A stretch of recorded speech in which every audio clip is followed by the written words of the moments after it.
Salam sejahtera dan salam Katolik sejati untuk kita semua. Semoga kita selalu dalam keadaan sehat dan dalam perlindungan Tuhan. Amin.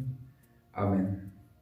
Baik, para saudara-saudari yang terkasih, pada kesempatan ini bahan permenungan kita ambil dari Matius bab 10 ayat 34 sampai dengan bab 11 ayat 1. Dalam perikop ini, saudara-saudari, Yesus berkata, "Jangan kamu menyangka bahwa aku datang untuk membawa damai di atas bumi. Aku datang bukan untuk membawa damai, melainkan pedang. Sebab aku datang untuk memisahkan orang dari ayahnya, anak perempuan dari ibunya, menantu perempuan dari ibu mertuanya, dan musuh orang adalah seisi rumahnya." Lalu selanjutnya Yesus meneruskan perkataannya. "Barang siapa mengasihi bapa atau ibunya lebih daripadaku, ia tidak layak bagiku. Dan barang siapa mengasihi anak laki-lakinya atau perempuan lebih daripadaku, ia tidak layak bagiku. Barang siapa tidak memikul salibnya dan mengikuti aku, ia tidak layak bagiku. Barang siapa mempertahankan nyawanya, ia akan kehilangan nyawanya. Tetapi barang siapa kehilangan nyawanya oleh karena aku, ia akan memperolehnya." Selanjutnya dikatakan oleh Yesus, barang siapa memberikan secangkir air sejuk kepada seorang yang paling lemah, miskin, oleh karena dia adalah muridku, maka orang yang memberi itu tidak akan kehilangan upahnya. Bapak Ibu, saudara-saudari yang terkasih, apabila kita mendengar, merenungkan perikop Injil ini, sesungguhnya Yesus di dalamnya mau mengatakan bagaimana menjadi seorang muridnya yang ideal. Bagaimana seharusnya seorang murid Yesus. Dikatakan tadi di awal bahwa aku datang ke dunia ini bukan untuk membawa damai, melainkan membawa pedang. Ini merupakan kata-kata Yesus yang mau mengkritisi atau boleh kita katakan membongkar kebiasaan lama yang bertentangan dengan nilai-nilai Injil. Kita tahu bahwa setiap perubahan atau hal-hal yang baru yang muncul di dalam realitas hidup sosial itu pasti akan diuji oleh publik dengan kritikan, dengan sikap masyarakat yang kurang menerima dan lain sebagainya. Demikian juga Yesus yang tampil di publik membawa sebuah perubahan, membawa sebuah hukum yang baru, yaitu hukum cinta kasih sebagai yang utama, pastilah mengalami penolakan, pastilah dikritisi, pastilah juga orang-orang kurang menerimanya. Karena apa? Karena mereka sudah merasa tenang, merasa tidak ada masalah lagi dengan hal-hal yang sudah mereka jalani selama ini. Tetapi mari kita lihat bahwa Yesus datang mau membongkar kenyamanan yang ada pada waktu itu, baik di dalam realitas sosial budaya bangsa Yahudi maupun dalam realitas sosio-religius atau dalam hal keagamaan pada waktu itu. Yesus melihat bahwa ada hal-hal yang perlu diperbaiki. Yesus melihat bahwa ada hal-hal yang perlu dikoreksi, terutama terkait dengan yang berbau agama, relasi manusia, relasi pemuka agama dengan Allah dan lain sebagainya. Yang di satu sisi dilihat Yesus ada kemunafikan, ada kepura-puraan. Nah, salah satu hal nanti yang akan sangat tampak perubahan yang dibawa oleh Yesus adalah mengenai hukum. Hukum cinta kasih yang dibawa oleh Yesus dihadapkan dengan hukum balas dendam di dalam Perjanjian Lama atau hukum Taurat. Gigi ganti gigi, mata ganti mata. Yesus membawa hukum baru di dalam Perjanjian Baru. Kalau kamu dilempar dengan batu, kamu lempar dia dengan pisang. Artinya, hukum lama menuntut adanya sebuah keadilan, tetapi atas dasar balas dendam. Gigi ganti gigi. Kalau gigiku ditinju lepas satu, ya aku harus meninju giginya sampai lepas juga satu. Bagaimana kalau tiba-tiba sekali tinju kena dua? Maka konsekuensinya gigi saya harus dipukulnya satu lagi supaya lepas. Itu praktisnya. Tetapi Yesus membawa sebuah perubahan, tidak perlu membalas dendam. Hendaknya kejahatan itu dibalas dengan kebaikan. Artinya kita harus senantiasa semua sebagai murid Kristus melakukan hal-hal yang baik. Nah, maka karena hukum baru yang dibawa oleh Yesus itu pastilah menimbulkan pertentangan, perbantahan, baik di dalam budaya, agama, bahkan keluarga yang ada pada saat itu, yang mereka sudah merasa nyaman dengan kebiasaan lama itu. Itulah sebabnya Yesus memprediksikan bahwa mereka yang mendengarkan apa yang saya katakan, mereka yang melakukan apa yang saya katakan, mereka yang mengimani saya sebagai putra Allah akan bertentangan dengan mereka yang menghidupi hukum perjanjian yang lama itu. Nah, saudara-saudari, kita tidak boleh memahami kata-kata Yesus itu hanya dalam ayat 34 itu saja. Kita harus memahaminya secara keseluruhan dalam perikop ini. Selanjutnya, Yesus mengatakan, barang siapa mencintai ayah dan ibunya, saudara-saudarinya, lebih daripada mencintai aku, mereka tidak layak bagiku. Barang siapa yang tidak memikul salibnya dan mengikuti aku, dia tidak layak bagiku. Barang siapa yang mempertahankan nyawanya, ia akan kehilangan nyawanya.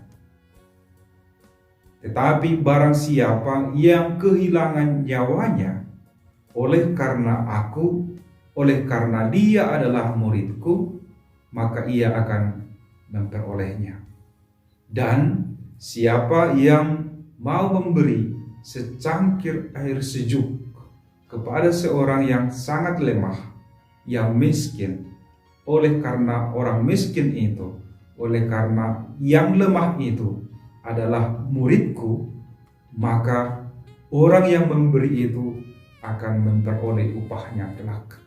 Di sini kita melihat secara keseluruhan bahwa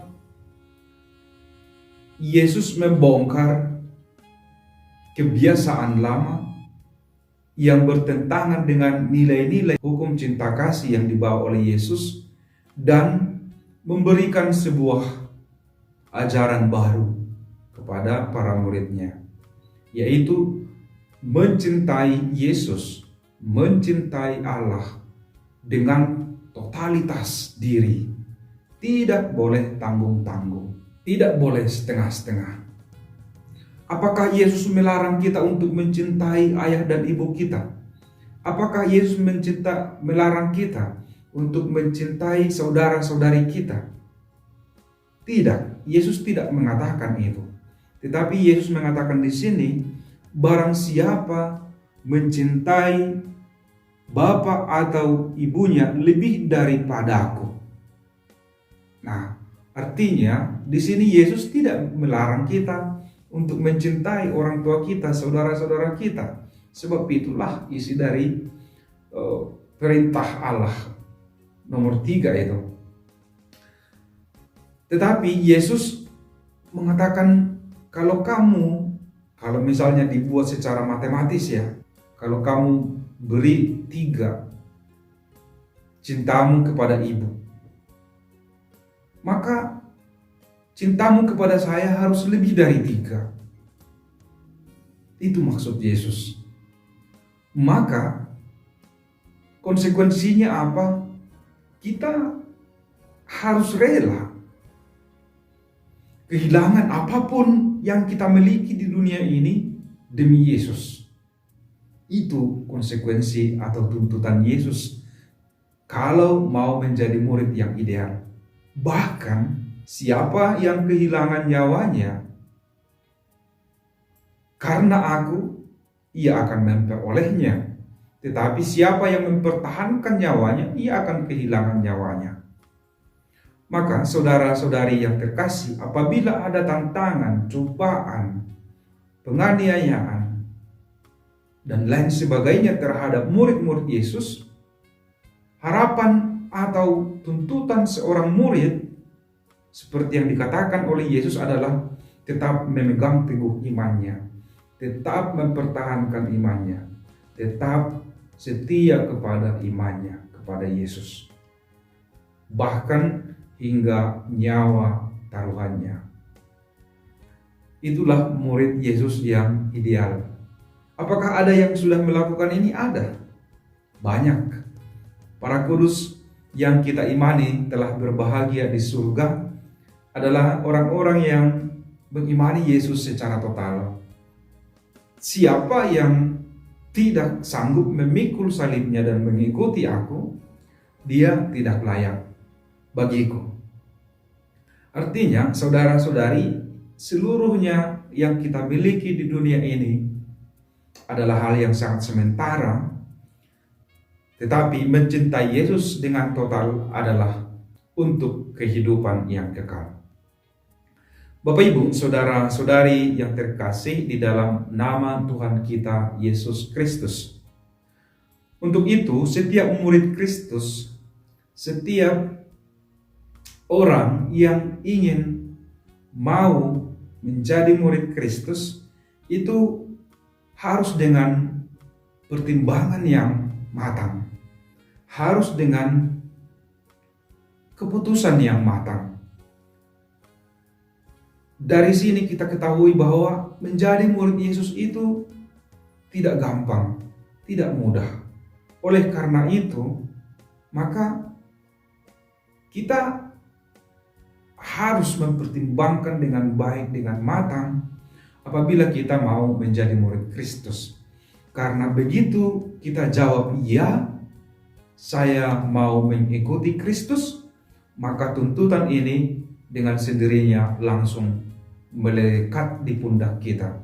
Salib itu langsung diletakkan di pundak kita. Kita berjuang, kita berusaha, kita berupaya agar keputusan kita untuk menjadi murid Kristus itu sungguh-sungguh dapat bertumbuh, berbuah di dalam realitas hidup kita. Karena Yesus pasti tidak akan pernah meninggalkan orang yang senantiasa setia mencintai Dia, setia membangun relasi yang semakin hari semakin intim dengan Dia. Yesus telah menjalani seluruhnya itu, memikul salib itu, bahkan mati di kayu salib. Dia telah menunjukkan ajarannya dengan kehidupan yang konkret nyata. Cintanya kepada Allah melebihi cintanya sendiri kepada nyawanya dan bahkan ibunya.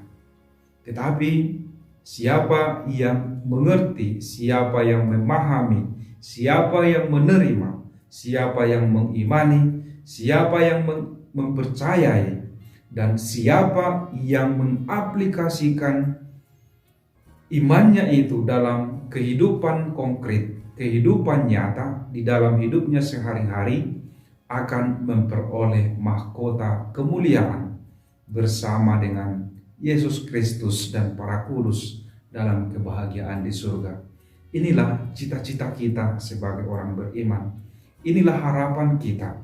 Inilah pelabuhan akhir hidup kita kelak, yaitu di dalam kerajaan Allah yang dijanjikan oleh Yesus akan diberikan kepada mereka yang setia melakukan ajaran cinta kasih yang telah ditetapkannya, yang telah diajarkannya kepada kita, kepada para muridnya.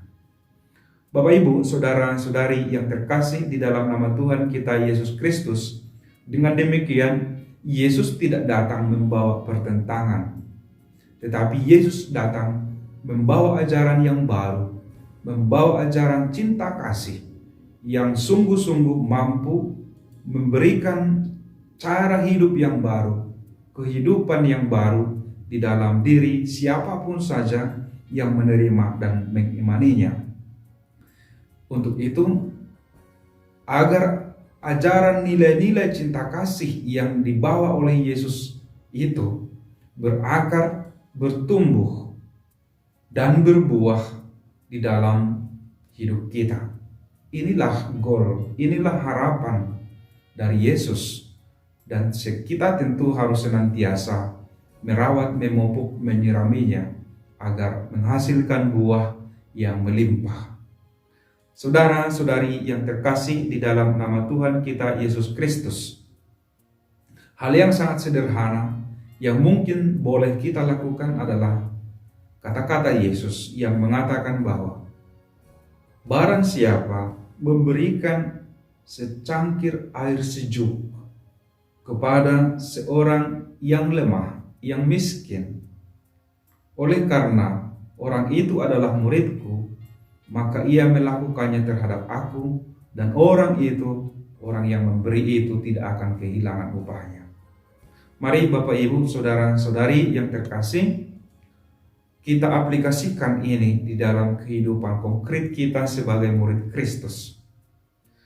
Memberikan air sejuk itu sangat mudah, apalagi hanya secangkir. Kalau itu memang sungguh-sungguh air kita beri, air yang kita beri boleh. Tetapi apabila juga kita simbolisasikan dengan hal lain, seperti hadir sebagai solusi bagi siapapun saja yang adalah murid Kristus, kita juga akan memperoleh upah kita. Hadir sebagai pembawa sukacita, damai, membuat orang tertawa, itu juga kita telah memberikan secangkir air sejuk ke dalam hati mereka, karena mereka telah terhibur, mereka telah merasakan sukacita dan kedamaian. Inilah tugas kita sebagai murid-murid Kristus, walaupun sangat sederhana, tetapi manfaatnya sangat besar. Tuhan memberkati, melindungi Bapak, Ibu, saudara-saudari yang terkasih, sekarang dan selama-lamanya. Amin.